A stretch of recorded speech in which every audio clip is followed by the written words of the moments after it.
Unmanned aircraft are pretty much like standard aircraft that are flying today, although they range from very small up to very large aircraft. But what we're trying to do is take the pilot out of the cockpit and move that down to the ground. So normally there's wires and other cables connecting the pilot to the aircraft. Now we're actually taking that cockpit, putting it on the ground, and we're flying that with a wireless system. So it's really like a fly-by-wireless type of system that we have flying the aircraft now. And so that communications link, which is what I'm developing, has to be very reliable. I mean, just as reliable as those wires that we're connecting it on board the aircraft. Because the FAA has stringent rules in place about flying in the NAS, the communications team at Glenn is using a surrogate aircraft to help with the tests. Although this T-34 aircraft can be flown from the ground like an unmanned aircraft, there is in fact a pilot sitting inside the cockpit to monitor the flight during this initial testing phase. If you look at unmanned aerial vehicles of today, one of the biggest concerns comes from the fact that they cannot sense and avoid oncoming traffic autonomously, which clearly represents a significant mid-air collision hazard to other aircraft operating in the same airspace. We travel from destination to destination with little thought of all the people, equipment, and regulations put in place to make our national airspace system the safest in the world. Airports, air traffic controllers, towers, communication systems, maintenance crews, and thousands of other moving pieces, along with regulations, are all key elements that allow for relatively smooth and safe operations for the nearly 50,000 flights that take off and land in the U.S. every day. Our National Airspace System, or NAS, is incredibly robust, and in fact works so well because everyone who works within the system understands their role and the procedures that have to be laid out. But when you have a system that works so well and is so vitally important, the idea of making fundamental system-wide change can be daunting. And one of the biggest changes that will be confronting the NAS shortly is the inclusion of unmanned aircraft systems, or UASs. The FAA has strict rules outlining all aspects of piloted flight, but with no pilot inside a craft, changes will need to be made to make sure these systems are as safe and robust as possible. So with us using manned aircraft, we can fly anywhere in the National Airspace System where that aircraft normally operates, and that allows us to test in a realistic environment where we expect unmanned aircraft to actually be flying in the future, rather than being restricted to portions of the desert or something where we may not see a lot of unmanned aircraft flying in the future. We'll be integrating the multiple technologies from the UAS project as a whole together and flying those all as one mission. So there'll be a real pilot at the ground control station developed for this project, as well as my radio link, and then algorithms on board the aircraft for the separation assurance portion of the test. So all of that in concert lets us fly the aircraft, because the aircraft will be in a surrogate type configuration, so the commands from the ground control station will actually be maneuvering the aircraft. So in that, it's a full end-to-end test in a realistic environment. The testing we're doing is helping enable a whole new industry for unmanned aircraft, because without this, civilian aircraft will not be able to fly in the National Airspace System. Their plan is to focus on 4 major technical barriers to make this transition possible. These 4 include sense and avoid, command and control, human systems integration, and integrated test and evaluation. The sense and avoid challenge is focused mainly on the see and avoid problems UAVs have, because there is no pilot in the cockpit.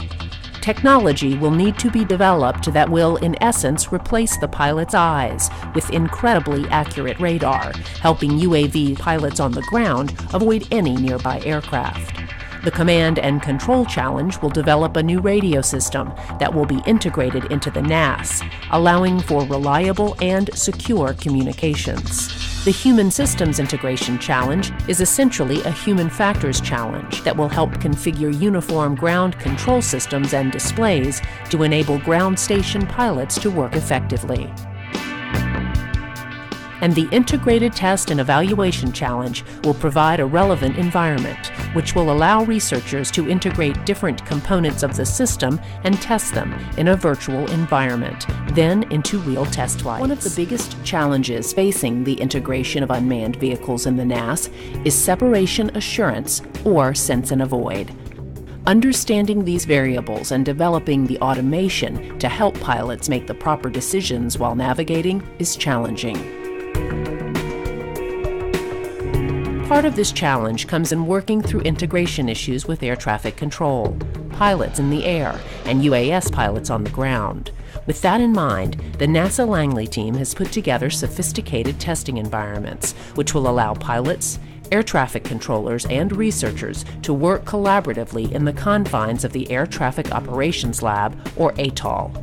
This team is coming up with procedures for pilots from unmanned stations to communicate and interact in the most effective way with air traffic control and other piloted aircraft. Although the ATOL is physically located at NASA Langley Research Center, a component of this work is also being handled by a team at NASA Ames, located in California's famed Silicon Valley. Here, the UAS team is working on both sense and avoid and human system integration. My area is human systems integration, and so I work on the ground control station where the pilot or the operator sits to control the UAV.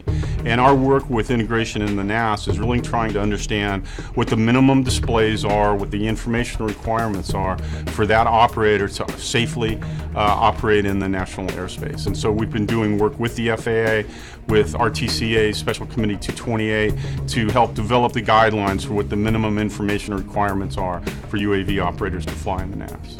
We're really primarily integrating technologies that exist today and looking how that they come together in an integrated system to be able to address this need. For example, we're taking onboard radars integrated with other surveillance systems to be able to ensure that the operators can perform see and avoid functions that are currently done visually by manned aircraft. And so it's primarily an integration of existing technologies and developing the requirements and testing those requirements to ensure that the UAVs can safely fly in the NAS. Just a few hours down the road from NASA Ames, the culmination of much of this integration happens here at NASA's Armstrong Flight Research Center.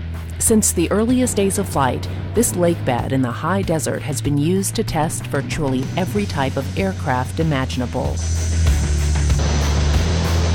This storied research center is where much of the flight testing for the UAS integration into the NAS will take place. The final challenge is IT&E. Here is NASA Armstrong's Sam Kim to explain.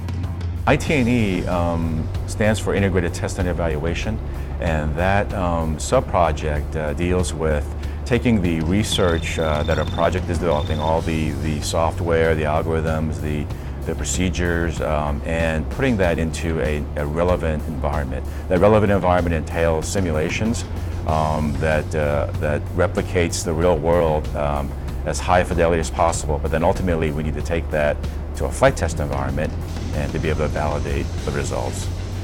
As the word integrated entails, right, in IT&E, the integrated test and evaluation, it is an integrated effort to take all the elements of the 4 sub-projects that are part of the US and the NAS project and trying to get those into an integrated environment. So yes, we need to make sure that all the systems play together, and more importantly, that they really replicate the real world as close as possible. So ultimately, like I said, it goes from simulations into flight tests. So the research ground control station you see behind me is one of the manifestations of that capability to integrate things. It is a proof of concept ground control station that embodies all from the human factors and some of the self-separation technologies that we're developing. It's embodied in this proof of concept GCS. In this RGCS here, we do bring in pilots. So we actually bring in real UAS pilots. In fact, we've not just used NASA research pilots, but we've also used Air National Guard pilots and been able to have a diverse evaluation of our systems. So yes, we bring the pilots here, they get immersed in the simulation environment, and then we're able to collect meaningful data that says that whether the systems we're designing present the right information, and whether they can assimilate that data quickly and be able to react to the national airspace. And having these systems that can be just as safe as the manned aircraft, which we have the safest air transportation system in the world. And so as the FAA takes these new technologies, introduces those into unmanned aircraft, and introduces those into the NAS, that safety will not be compromised. We are doing this and making sure that when the FAA assesses the technologies and assesses any airframe and the avionics that they have or the sensors that they have on board, that those are going to meet the same sort of standards, maybe not the same exact standards, the same sort of standards that they've established for manned aircraft. So safety is always in the back of our mind, and it underpins every decision we make and everything that we do. The task is definitely daunting. We focus particularly on procedures and standards. So from the procedure side, the FAA has built a very, very safe national airspace system. Accidents essentially don't happen. A lot of the rationale for that is procedural. Our air traffic controllers know what they're doing, they know how to manage their airspace, and bringing UAS into this system changes things. What we're trying to do is help inform procedural development so that the FAA can take our inputs and integrate them into their new air traffic control system as they develop their next-gen infrastructure. When the integration is complete, many of the so-called dull, dirty, and dangerous missions will be turned over to these UAVs, paving the way for a new, safer way to monitor important tasks. We are not there yet, but it's clear that the UAS challenges that have been laid out are daunting. It is also clear that the brilliant men and women of NASA are rising to the challenge as only NASA can. Thanks to their pioneering work, we will soon have a new type of tool available to humanity that will almost certainly prove to be invaluable by making our world and skies safer and perhaps even better than we ever thought they could be.